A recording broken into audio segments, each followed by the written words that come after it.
Mulher de São Paulo cai em golpe e perde mais de R$200 mil ao acreditar que estava namorando com Johnny Depp. Vazamento de gás tóxico, que ainda não foi identificado, assusta moradores do interior de São Paulo e deixa uma vítima fatal. Adolescente de 15 anos faz ataque em escola do Ceará e atira em 3 colegas de turma. A atriz Angelina Jolie acusa Brad Pitt de agressão contra ela e seus filhos. E a polêmica envolvendo o vídeo do atual presidente Jair Bolsonaro em uma loja da maçonaria. Essas serão as histórias do vídeo de hoje.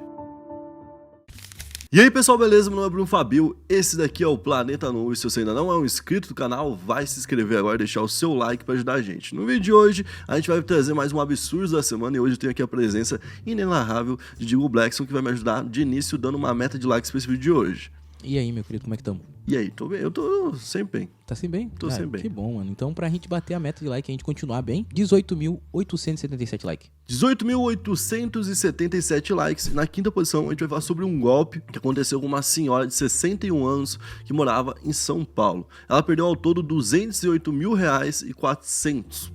Então, 208,5 ali, né? Sim. Uma grana bem boa, né? A mulher é moradora de Osasco, em São Paulo, pra ser mais preciso, né? E iniciou uma conversa com um perfil falso que tinha a foto do ator e que se passava pelo Johnny Depp em outubro de 2020, durante a pandemia. Inclusive, foi um dos fatores que a defesa apresentou, falando que ela estava em condições não muito boas, assim, emocionalmente, né? E por conta disso, a pessoa se aproveitou dessa brecha e conseguiu, tipo, tirar o máximo que dava pra tirar dela. De acordo com ela, no início, as conversas não tinham muito pretexto, nem era sobre nada financeiro, era sobre assuntos do dia a dia, mas com o tempo a pessoa se passou ali pelo ator mesmo e contou uma história triste que estava precisando de dinheiro para pagar condenações de um processo no qual ele estava envolvido, que era o processo tão famoso dele contra a Amber. Nossa. Né?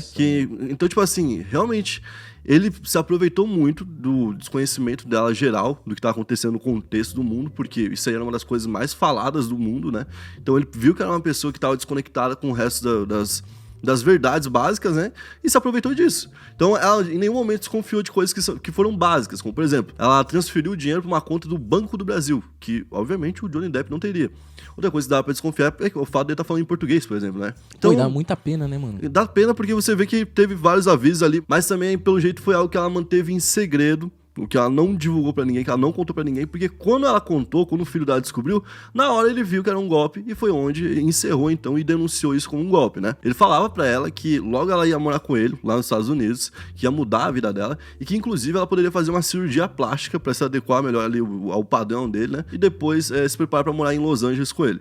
Coisas que não aconteceu. Então ela fez uma cirurgia plástica, olha que doideira. Ela chegou a fazer uma cirurgia pra se adequar a um padrão do cara e o cara não existia, né? Ela entrou então na justiça ali, né, contra o Banco do Brasil, alegando que o banco, né, permitiu que o golpista abrisse uma conta pra poder aplicar golpe, uma conta falsa, no nome de outra pessoa, né? O Banco do Brasil se defendeu dizendo, argumentando que a mulher transferiu os valores por livre e espontânea vontade. Então acabou que o banco se defendeu dessa forma e a juíza do caso, a Clarissa Alves, rejeitou o pedido dela, rejeitou a acusação contra o banco e absolveu o banco, ou seja, ficou por isso mesmo, ela acabou perdendo todo o dinheiro. Bom, na quarta posição a gente vai falar sobre um vazamento de gás tóxico que fez ali uma vítima em São Paulo, e isso aconteceu em Pontal, no interior de São Paulo. Isso foi no início dessa noite de terça-feira, então ontem, né, moradores começaram a sentir um cheiro muito forte e cerca de 1.000 pessoas tiveram que deixar suas casas, então imagina, caramba, né, afetou 5 bairros, cara, imagina. 5 bairros. Muita gente tava passando mal, muita gente ali tendo dificuldade para respirar, né, e até animais de estimação que estavam nas casas mais próximas ali do local do vazamento, tiveram também alguns problemas e a prefeitura chegou a notificar que cerca de 95 pessoas precisaram de atendimentos médicos, então realmente muita gente estava passando mal, e das 95, 6 tiveram que continuar ali internados, sendo que uma delas estava entubada, né, numa situação realmente complicada, e uma dessas pessoas acabou não sobrevivendo, acabou falecendo, que é uma mulher de 38 anos. Inclusive, existe uma suspeita de que ela poderia ser a moradora do ponto zero, né, do vazamento, do local onde teve o vazamento, onde inclusive essa substância, que ainda não sabe qual é, teria vazado. As pessoas falaram que o cheiro era como se fosse de produto de limpeza, certo? Então, inclusive, a suspeita é de que na casa dela, no local onde teria tido o vazamento, havia uma pequena fábrica de produtos de limpeza. Então, poderia ter saído dali o vazamento, que seria de amônia ou de cloro, e por isso teria se espalhado tanto, né? Teria esse alcance tão forte, porque precisaria de um grande volume, né? Pô, mas é que o cheiro da amônia e o cheiro do cloro já é forte. Agora imagina uma mistura dos dois. Eu tenho alergia, sabe, ao cheiro de cloro, que é a Kiboa, né? Uhum. Eu chamo de Kiboa, que é a marca, na verdade. Mas eu falo que tenho alergia a uma marca. Na verdade, é água sanitária, né? Água sanitária. Isso. O cloro também é a marca? Não, cloro eu acho que é outra coisa. É outra coisa. Eu tenho alergia a Kiboa. É mais Que é mais fácil. É. Aquela que é da garrafa verde. Aquela lá eu tenho alergia de certeza. Aquela lá eu tenho. E pra vocês terem uma ideia de quanto que foi realmente perigoso, né, esse vazamento ali, os serviços públicos nos 5 bairros foram cancelados ou suspensos durante o dia, tirando ali somente o serviço de saúde, e as pessoas foram aconselhadas a sair de casa e deixar todas as casas abertas para sair o cheiro também. E, inclusive, a prefeitura colocou alguns locais, uns abrigos à disposição. Então imagina, mano, a vida de 1000 pessoas vai ter que parar por conta de um vazamento, mano. Só pra esperar o cheiro sair, mano. Na terceira posição, a gente vai falar de mais um ataque em uma escola aqui do Brasil, né? Dessa vez no Ceará, de novo no Nordeste. A gente teve 2 seguidos na Bahia, né? Agora um no Ceará. Realmente, vale lembrar que no Brasil a gente tinha uma média até 2 anos atrás de 1 ataque por ano. A gente tá falando de 3 num espaço de uma semana, né? E dessa vez foi numa cidade até conhecida, né, pela educação, a cidade de Sobral, que tem algumas escolas muito boas, algumas das melhores do Brasil, inclusive, né? E esse caso aconteceu no dia de hoje, na quarta-feira, onde um aluno entrou com uma arma e atirou em outros 3 alunos da mesma escola, é uma escola estadual da cidade. E segundo as autoridades, 2 alunos foram baleados na cabeça. Tem um outro testemunho que fala algo diferente, que fala que foi um tiro na cabeça, o outro foi na barriga e o outro foi na perna, né? Eu até cheguei a ver a imagem de um que tava realmente com a perna ferida, então um teria sido na perna. E segundo as autoridades, os outros 2 seriam na cabeça. Inclusive, um deles estaria em estado grave até o momento que a gente está gravando. A arma que foi utilizada do crime era do pai do aluno, que é um CAC, né? Que é um colecionador, atirador ou caçador, né? Que são as pessoas que são autorizadas a ter arma em casa. Que é uma espécie de carteirinha, como se fosse a CNH, né? CNH é a carteira para você utilizar para dirigir. O CAC é a carteira para você poder ali atirar, né? Para ter uma arma em casa, no caso. O atirador em questão tem 15 anos, já era da mesma sala das vítimas, ou seja, ele cometeu os disparos dentro da sala dele, depois que ele já tinha entrado na aula, inclusive. Ele entrou normalmente, ele era um aluno do primeiro ano do ensino médio. Quando ele passou pela vigilância, o vigilante não desconfiou de nada, né? Ele estava com a arma na cintura, na verdade, não estava nem na mochila, estava na cintura, e mesmo assim conseguiu passar. E por volta das 10 horas da manhã, ele deu então os tiros nos outros alunos, e ele alegou para a polícia que o motivo seria o bullying que ele sofria durante as aulas, e que por isso ele teria feito o ataque, né? O aluno, então, depois de fazer isso, foi para casa, onde ficou lá esperando a polícia com a pistola e se entregou dessa forma, né? Na segunda posição, a gente vai falar de uma acusação feita pela Angelina Jolie contra o Brad Pitt, mano, que é talvez foi o casal mais famoso da última década aí? Acho que era, né? Eu acho que o mais famoso... Mas era um casal Não, single. no final, tipo, teve ali Jay-Z e Beyoncé, que se tornou um casal muito forte. Mas eu acho que teve uma época que antes era Angelina Jolie e Brad Pitt, não era? Era. É o Senhor e a Senhora Smith. Isso, então, tem um filme. Pô, então tem um filme, tem tudo. Eu acho que era o casal mais famoso. Mas aí deu errado, né? O casamento deles, uma hora deu errado, eles se separaram. E agora, pelo jeito, veio o motivo do porquê que a Angelina escolheu se separar do Brad Pitt. Segundo ela, o Brad teria atacado ela durante um voo em um jato particular da família, onde eles estavam indo da França para Los Angeles. Lá na França eles têm uma vinícola, os dois, então por isso eles estavam por lá.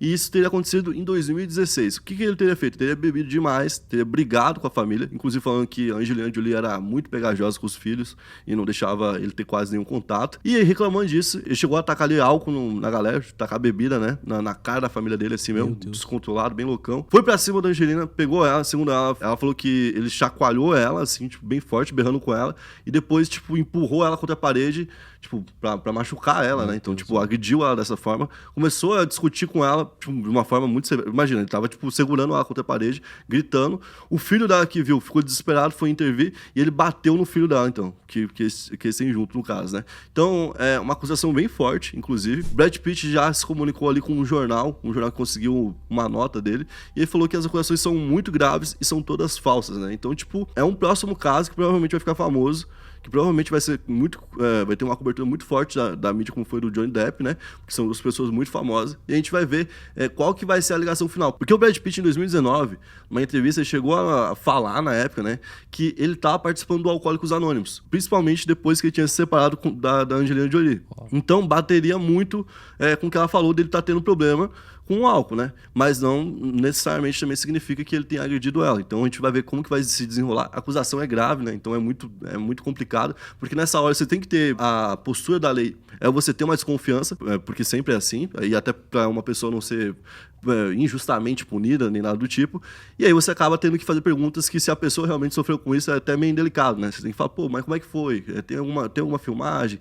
Aí você tava desconfiando, às vezes, de uma vítima real, mas não tem como saber até ter prova ali em cima de prova, né? Então, um julgamento que provavelmente vai estar na mídia aí nos próximos tempos, né? Na primeira posição, a gente vai falar sobre um vídeo que circulou muito na internet, começou no WhatsApp, Facebook, Twitter, Instagram, só se falou sobre isso, sobre o movimento do atual presidente do Brasil, o Jair Bolsonaro, com a maçonaria. maçonaria, onde ele estaria, inclusive, nesse vídeo mostra lá, ele participando de uma reunião da maçonaria dentro de uma loja. Pra quem não sabe, uma loja é como se fosse... O local dele se chama loja, entendeu? Então, tem a igreja lá, é como se fosse isso. É que não dá pra gente comparar ela com um templo, com igreja, Nem nada nada. tipo. deles, Mas ela não é uma né? loja, tipo, também. Não é uma loja que tá pensando, tipo, vai chegar lá e vai ter coisa pra vender. Não é isso. Não é isso. É um Eles ponto. chamam de loja. Seria, tipo, uma célula. Isso. Poderia ser tipo isso, né? A galera chama de célula, É um quando tem uma local de reunião. reunião. É um local de reunião onde se reúnem.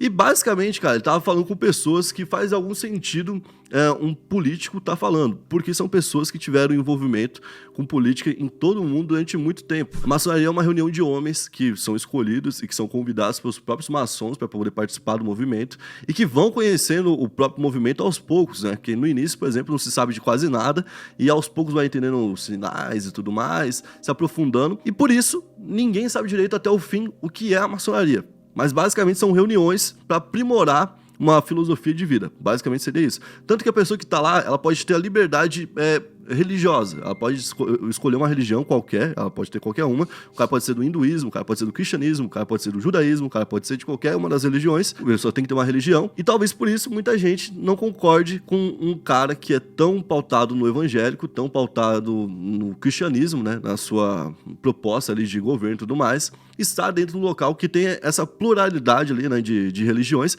e também que tenha esses segredos, que a gente nem sabe o que é. Porque como tem segredo, então tem muita gente que cria teorias da conspiração de que possa ter um envolvimento com o satanismo, de que possa ser um movimento de controle mundial. Isso daqui eu não duvido, porque é um movimento de pessoas influentes. No Brasil, por exemplo, os maçons eram muito presentes durante a Guerra do Paraguai. Quando a Guerra do Paraguai acaba, o Brasil volta cheio de marechal, cheio de pessoa importante, pessoas que teriam poder no Brasil. Os militares passam a ser muito influentes aqui, são pessoas que são heróis de guerra e tudo mais. Tanto que o nosso primeiro presidente é o Marechal Deodoro da Fonseca. Quando a gente tem um nome Marechal na frente, é porque a pessoa voltou de uma guerra. É um título que você ganha depois de voltar de uma guerra, né? Então, o Marechal Deodoro da Fonseca foi o primeiro presidente, né? Ele expulsou a família real daqui.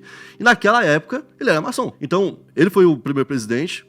Se eu não me engano, os 5 primeiros presidentes eram assumidamente maçons. Então, você imagina que a maçonaria estava no controle do Brasil durante um bom tempo. Não que a maçonaria decidia o que acontecia no Brasil, mas o presidente do Brasil ia em reuniões da maçonaria e com certeza devia ouvir a opinião desses caras também, entendeu? E quando veio um presidente que não era maçom, provavelmente esse cara teve que se sentar com a maçonaria em algum momento, ou recebeu o convite, porque já tinha virado tradição no Brasil.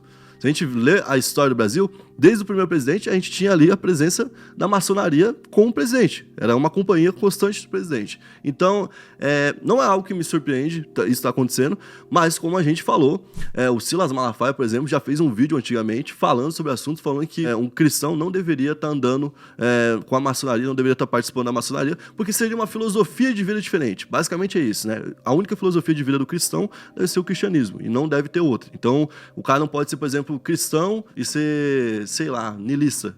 O cara, tipo, tem uma filosofia, assim, um pensamento sempre niilista. Ele segue o niilismo. Ele é meio que, ele sempre pensa que o pior pode acontecer, entendeu? Pode crer. Não, ele não pode ter duas filosofias de vida. A filosofia de vida dele é meio que o cristianismo. Seria meio que isso, entendeu? Mas a gente tem um vídeo aqui no canal que a gente fala sobre os maçons do Brasil, alguns dos mais importantes da história. Vale a pena, vai estar o link aqui embaixo. E a gente vai fazer um próximo vídeo já explicando um pouco mais a correlação entre religião e maçonaria, que vai ficar mais claro, eu acho, pra todo mundo, beleza? Tamo junto, até a próxima. Valeu, é nóis.